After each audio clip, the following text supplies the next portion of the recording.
नमस्ते। कक्षा 7 में लेसन नंबर पहला आ रही रवि की सवारी। आ रही रवि की सवारी, नवकिरण का रथ सजा है, कली कुसुम से पथ सजा है, बादलों से अनुचरों ने स्वर्ण की पोशाक धारी। आ रही रवि की सवारी।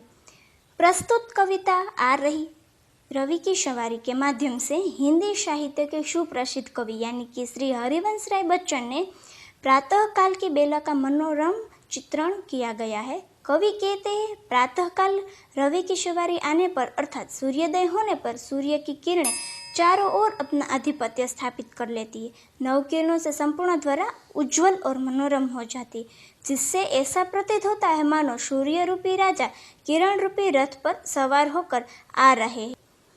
विहग बंदी और चारण गा रहे कीर्ति गाय, छोड़कर मैदान भागी तारकों की फौज सारी। आ रही रवि की सवारी। सभी प्राणियों में ऊर्जा का संचार होता है, कलियां और फूल खिल उठते हैं।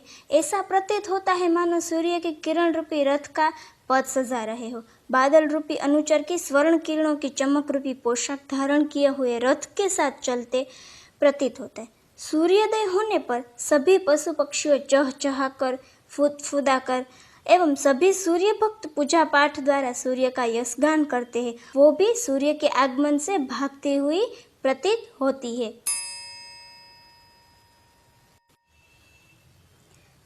चाहता उछलू विजय कह, पर ठिठकता देख कर यह रात का राजा खड़ा है, राह में बनकर भिखारी। आ रही रवि की सवारी। प्रकृति का ऐसा मनोहर दृश्य देखकर उनका मन भी उछलने को, बधाई देने को करता है, परंतु तभी अंधकार रूपी राजा यानी कि जो कि मार्ग में भिखारी बनकर खड़ा है, उसकी दयनीय स्थिति देखकर वह रुक जाता है। और कवि कहते हैं कि ऐसा प्रतीत होता है कि मानो लंबी रात के घोर संग्राम के बाद सूर्य की विजय होने के परिणाम स्वरूप उसका यशगान हो रहा है एवं रात्रि रूपी साम्राज्य के अंधकार रूपी राजा की पराजय रही है। लेसन नंबर दूसरा, हार की जीत। प्रस्तुत कहानी हार की जीत हिंदी साहित्य के सुप्रसिद्ध कथाकार सुदर्शन द्वारा रचित किया गया है। इस कहानी के माध्यम से लेखक पाठकों को ये बताना चाहता है कि सच्ची चरित्रता, सद्व्यवहार आदि सद्गुणों की शक्ति के द्वारा दुर्जन का भी हृदय परिवर्तन किया जा सकता है। माँ को अपने बेटे और किसान को अपने लहलहाते खेत देखकर जो आनंद आता है, वही आनंद बाबा भारती को अपना घोड़ा देखकर आता था। यानी कि बाबा भारती संसारी मोह माया से विरक्त एक निर्मोही संत थे। वे गांव के बाहर एक छोटे से मंदिर में रहते थे और भगवत भजन करते थे और उन्हें प्रेम था तो सिर्फ अपने घोड़े सुल्तान से। भगवत भजन से बचने वाला संपूर्ण समय वो अपनी सारा का सारा समय अपना घोड़ा यानी कि सुल्तान की सेवा में व्यतीत करते थे। वो कहते थे, मैं सुल्तान के बिना नहीं रह सकूंगा। उन्हें ऐसा लगता भी था और वे उसकी चाल पर लट्टू थे। कहते ऐसा चलता जैसे मोर घटाका देखकर नाच रहा हो। उनके इस मोह का ज्ञान पाठ के इन कथन से ही होता है। शाम के समय वह जब सुल्तान पर चढ़कर 8-10 मील का चक्कर न लगा लेते, उन्हें चैन नहीं मिलता था। खड़क सिंह इलाके का कुख्यात डाकू था। फैलते फैलते जब सुल्तान की कीर्ति उनके कानों तक पहुंची तो वह भी उसे देखने को विचलित हो उठता है। बाबा भारती के आश्रम में वो आके पहुंच जाता। बाबा भारती और खड़क सिंह अस्तबल में पहुंचे। बाबा ने घोड़े को दिखाया और घमंड से खड़क सिंह ने घोड़े को देखा। आश्चर्य से उसने सहस्त्र घोड़े को देखे थे, परंतु ऐसा बाका घोड़ा उसकी आंखों से कभी न गुजरा था। सोचने लगा, भाग्य की बात है, ऐसा घोड़ा खड़क सिंह के पास होना चाहिए था। इस साधु को ऐसी चीज़ों से क्या लाभ होगा। कुछ देर तक आश्चर्य से खड़ा रहा। उसके हृदय में हलचल सी होने लगी। बालकों सी अधीरता से वो बोला, बाबा जी, इस चाल न देखी तो क्या देखा।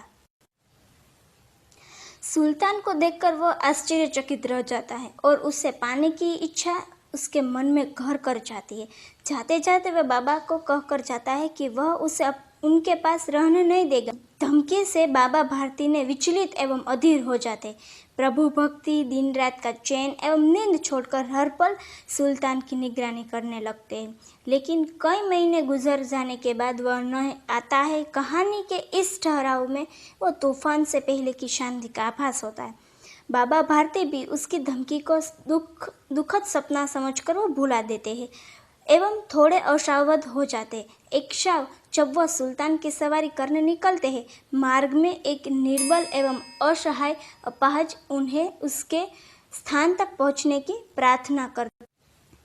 फिर वो अपाहिज हाथ जोड़कर बाबा भारती से विनती करता है और उसे अपने स्थान तक पहुंचाने की उसे विनती करने लगता है। तभी बाबा भारती उस अपाहिज को पूछ रहे हैं, तुम कौन हो? तभी वो अपाहिज उत्तर देता है, आपने दुर्गा द्वैत का नाम सुना क्या? मैं उसका सौतेला भाई हूँ। तभी बाबा भारती उस घोड़े से उतरकर उस घोड़े की पीठ पर उस आदमी को बिठा दिया। घोड़े की लगाम थामे साथ साथ चलने लगे। सहसा उससे उसकी लगाम हाथ से छूट जाती है। वह ये सोचता है कि वह व्यक्ति तो अपाहिज है के वेश में खड़गसिंह का डाकू निकला। बाबा उसे देखकर हतप्रह रह जाते, लेकिन तुरंत अपनी भावनाओं को काबू कर उसे घटित घटना को किसी के सामने प्रकट न करने की उसे प्रार्थना करते हैं। उनकी प्रार्थना से धोखेबाज डाकू असमझ में पड़ जाता है तथा उनसे इसका कारण पूछता है। वह कहते हैं कि इस छल के जग जाहिर होने से सब दुखिया जरूरतमंदों का विश्वास करना छोड़ देंगे। तभी बाबा भारती के उत्तर का खड़गसिंह के मन मस्तिष्क पर इतना गहरा प्रभाव पड़ता है कि सहसा उसका हृदय परिवर्तन हो जाता है। वह रात्रि के अंधकार में सुल्तान को बाबा के अस्तबल में छोड़ जाता है। सुल्तान को देखकर बाबा भाव विभोर उठते हैं और संतोषपूर्वक कहते हैं कि अब कोई गरीबों की सहायता से मुंह नहीं मोड़ेगा। Thank you.